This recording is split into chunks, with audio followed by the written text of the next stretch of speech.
Good morning, good afternoon, or good evening, whenever you're tuning in, and welcome back to another video, guys. We are back at Busch Gardens Williamsburg, and today we're going to be talking about 5 historical facts here at Busch Gardens Williamsburg that you may not know about. We recently did a video doing the same over at King's Dominion, and it did really well, so you know we had to do it at Busch Gardens Williamsburg. Let's get inside the park, go over these fun 5 historical facts here at the park, and have some fun.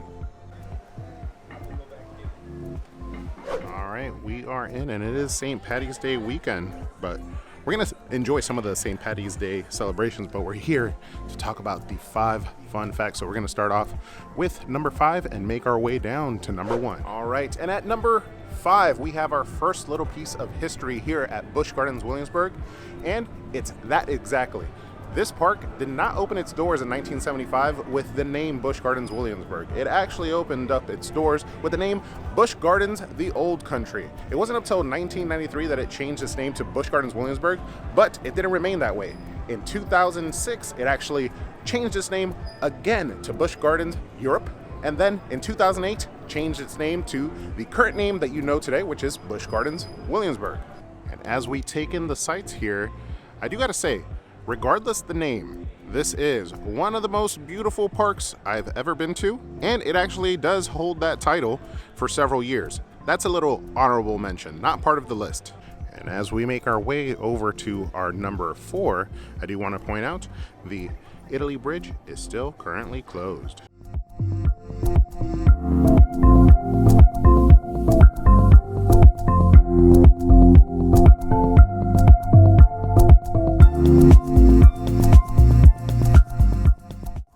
Number 4 comes in the form of this beautiful historic yellow track that you see behind me. And this yellow track is for the Lochness Monster. This ride opened only 3 years after the park's grand opening.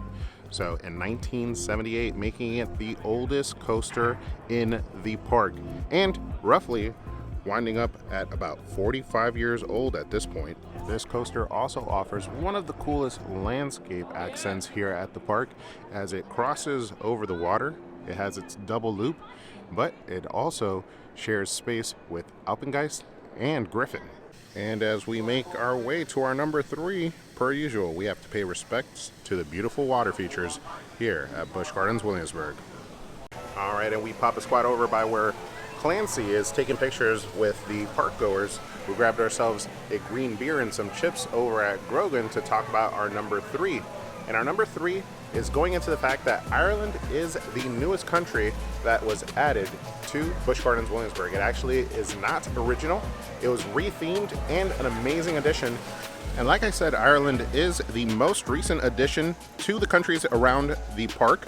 Originally Hastings, England, the area was rethemed in 2001 to Ireland, a great addition to the park and very fitting for this weekend.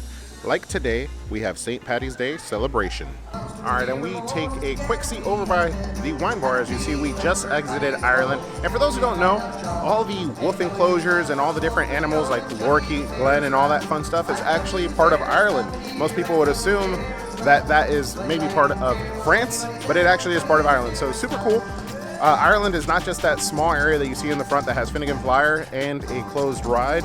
It also has all the animals. It houses all the animals. So I hope you guys are enjoying so far this list of 5 historic facts. We still have much more to go. If one of these facts has surprised you, make sure to leave it down in the comments. Also, if there is a fact that you would like to add, something cool that you would like to share with the community, make sure to add that down there as well. It makes it so that everybody watching can also see additional facts that maybe you know and I didn't. And as we make our way over to number 2, a quick update. Griffin is running. I've seen the train go up several times now. So if you're coming to the park, look how beautiful the sky is. Griffin just blends into the sky. And I think honorable mention, Griffin was the first floorless dive coaster in the US, or maybe first floorless dive coaster entirely. I don't know if that's a fact or not. It's not part of my list. I'm just throwing that in there, so don't hold it against me, but I think it was. And I quickly have to retract my previous statement. Although you do see the car is moving, the ride vehicle, the ride is actually currently closed. So it's just in testing for the anticipated reopening next week. All right, and we've made it to our number 2 historical fact about Busch Gardens Williamsburg here on the list. And that is that although most of you know that SeaWorld is the current owner of Busch Gardens and all its Busch Garden parks, in addition to the SeaWorld parks, it wasn't that way originally. The original creator of Busch Gardens is AnheuserBusch, and some of you may know them for the creators of Budweiser and Bud Light. Yes, the beer. AnheuserBusch was the original owner and creator of Busch Gardens Williamsburg, hence the name Busch. All right, and Griffin continues to test, but I wanted to take in this amazing view right here. Check it out, guys. In the distance, you see Lochness. Here, you see Griffin, the dive coaster, as it's currently about to dive. The floorless dive coaster, still testing. And then we have Alpengeist. What an amazing combination of roller coasters here at Busch Gardens Williamsburg. But I also wanted to mention, I believe while Anheuser-Busch was the owner of the park, they actually housed their Clydesdales here. Now, they do still have Clydesdales. One of them is named Eddie, as some of you guys may have seen in previous videos. They are not the original Anheuser-Busch Clydesdales, but at one point, they were here.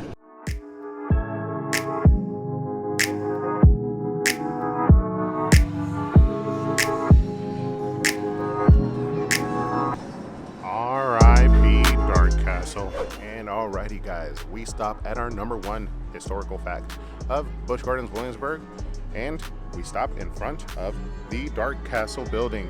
For those of you who watch the videos all the time, you should know what I always say when I pass this building here. Make sure to leave it down in the comments below. Let me know that you are a regular viewer, but I may have already said it as well. I stop here because I am super excited. This building is going to be housing a new ride, but you may not have known that between 2005 and 2017, one of my favorite rides was actually housed here. It was a dark ride called the Curse of Dark Coaster. The Curse of Dark Castle. The new ride is going to be called Dark Coaster. And I love that ride. It was an amazing ride here at Busch Gardens Williamsburg, and one of the rides that I thought made them very competitive with large theme parks like Disney and Universal Studios. It was a comparable ride to things that they offer at those other parks. Now, it's going to be replaced by Dark Coaster. After several years of sitting vacant, only being used for events like Howl-O-Scream and their Christmas event, we finally are going to be utilizing this space with an indoor Stratocoaster. I'm super excited to check that out. I can't wait for it to open. It's going to be opening this spring, and that's the reason why I left it for number 1. I'm excited for what's to come in this space, but in case you didn't know what was here previously, I wanted to let you know. Alrighty guys, that does it for our list of 5 historical facts here at Busch Gardens Williamsburg. We did a video just like this for King's Dominion recently, and it got some great reception. If you haven't seen it, make sure to go check that out. I hope you guys enjoyed all the historical facts that we mentioned here. If you know any additional ones that you think are fun, make sure to leave them down in the comments below. If any of the ones that I mentioned you were unaware of, make sure to let me know that as well. Guys, I will see you on the next one, but don't forget to ask yourself, have you been entertained?